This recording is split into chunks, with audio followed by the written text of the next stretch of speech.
हमको परवाह नहीं है, हमको डर नहीं है, लेकिन कैसे हालात हैं नहीं मालूम कि हमारी मौत कैसे होगी, नहीं मालूम कि क्या अकबरुद्दीन ओवैसी को भी जहर दे के जेल में मार दिया जाएगा, या नहीं मालूम कि असदुद्दीन ओवैसी अकबरुद्दीन ओवैसी को भी जेल में डालकर दवाखाने को बताने के नाम पर गोली मार दी जाए, नहीं मालूम।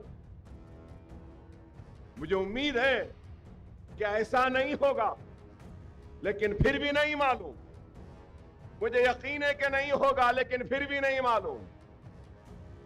अरे गौर करो, थोड़ी देर के लिए अपनी आंखों को बंद कर तस्वुर करके देख लो, मजलिस नहीं, ओवैसी ब्रदर्स नहीं, ये कारकुन नहीं, ये सुदूर मोतमद नहीं, तो फिर हमारा कौन है? ये थोड़ी देर के लिए आंख बंद करके गौर करो। अरे ये बहुत बड़ी ताकत है, ये बहुत बड़ी कुव्वत है, ये बहुत बड़ी हिम्मत है, जिसका नाम मजलिस इत्तेहादुल मुस्लिमीन है। अकबरुद्दीन ओवैसी उसके बड़े भाई असदुद्दीन ओवैसी की जीत के लिए पार्टी प्रचार वो कर रहा है, सभाएं कर रहा है, रैली निकाल रहा है। कल उसने एक सभा में, एक भाषण में कुछ बातों का उसने जिक्र किया। वो क्या कहता है कि मुझे और मेरे भाई को गोली मार सकते हैं, मुझे और मेरे भाई को जहर दे सकते हैं, जेल को पहुंचा सकते हैं, जेल में कुछ भी कर सकते हैं। इस प्रकार का वो सेंटिमेंट स्पीच दे रहा है। तो मैं अकबरुद्दीन को ये कहना चाहूंगा कि भाई, तुम पार्टी प्रचार कर रहे हो तुम्हारे भाई की जीत के लिए, तो तुम पिछले इतने वर्षों में जो तुम्हारा हैदराबाद पार्लियामेंट में तुम्हारा राज है, तुम्हारा भाई जीतते आ रहा है, पुराने शहर की जो बेवकूफ जो वोटर है, जो तुम्हारी बातों में आकर जो माइनॉरिटी जो तुम्हें वोट डालकर जिता रहे, उनके लिए अभी तक तुमने क्या किया है और आगे क्या करेंगे, इस विषय पे तुम बात करना था।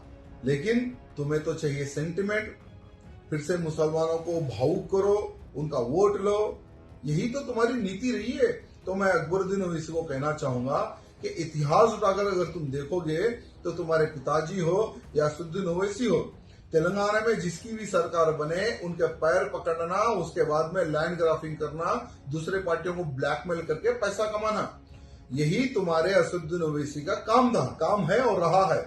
मैं अकबरुद्दीन ओवैसी को एक बात कहना चाहूंगा कि बेटा, जब वाईएस राजशेखर रेड्डी की कांग्रेस गवर्नमेंट थी तभी तुम लोगों से मिले हुए थे। उसके बाद में किरण कुमार मुख्यमंत्री बने कांग्रेस के, उनके पैर पकड़े तुम लोगों ने। फिर चंद्रबाबू नायडू की सरकार आई, उनके पैर पकड़े तुम लोगों ने। फिर चंद्रशेखर की सरकार आई, उनके पैर पकड़े तुम लोगों ने। अभी रेवंत रेड्डी मुख्यमंत्री यानी कांग्रेस की सरकार आई, फिर उनके पैर पकड़ लिए तुम लोग। एक बात ध्यान से सुन ले अकबरुद्दीन ओवैसी, यही तेलंगाना में भारतीय जनता पार्टी की गवर्नमेंट आएगी, भले ही हम रहो या ना रहो। लेकिन जैसे तुम कह रहे हो ना कि हमें गोली मारा जाएगा, हमें जहर दिया जाएगा, वो सब नहीं करेंगे। जैसा ही भारतीय जनता पार्टी की सरकार तेलंगाना में बनते ही तुम दोनों भाई हमारे अधिकारियों के पैरों पर गिरेंगे। उसके बाद में तुम्हें और तुम्हारे भाई को कहां भेजना है वो समय पर हम डिसाइड करेंगे। अभी फिक्र मत कर बेटा, अभी है एक 4 साल और है।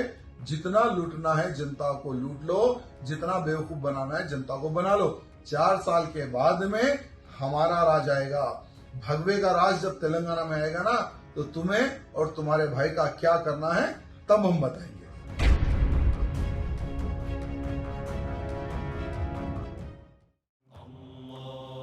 सारी इज्जतें अल्लाह ही के लिए है और अल्लाह ही मेहरबान निहायत रहम वाला है। हज और उम्रा का फरीजा अदा कीजिए Al-Hind global services private limited के स्टार और बजट पैकेजेस के साथ। हरमैन शरीफ के करीब स्टार होटल्स में क़याम, 3 वक्त हैदराबादी जायकेदार खाने, एसी बसेस के जरिए मुक़द्दस मुकामात की ज़ियारतें, सऊदी एयरलाइंस की डायरेक्ट फ्लाइट, हुकूमत सऊदी अरब और हुकूमत हिंदुस्तान से मंजूर शुदा। अल-हिंद ट्रैवल्स की जानिब से हाजियों के लिए एक बेहतरीन तोहफा। अल-हिंद के साथ उम्रा ट्रैवल करने वालों के लिए नेक्स्ट उम्रा ट्रिप पर 1% कैशबैक हासिल कीजिए। मुख्तलिफ ममालिक के वीज़ास और एयर टिकटिंग के लिए एक बार जरूर तशरीफ लाएं।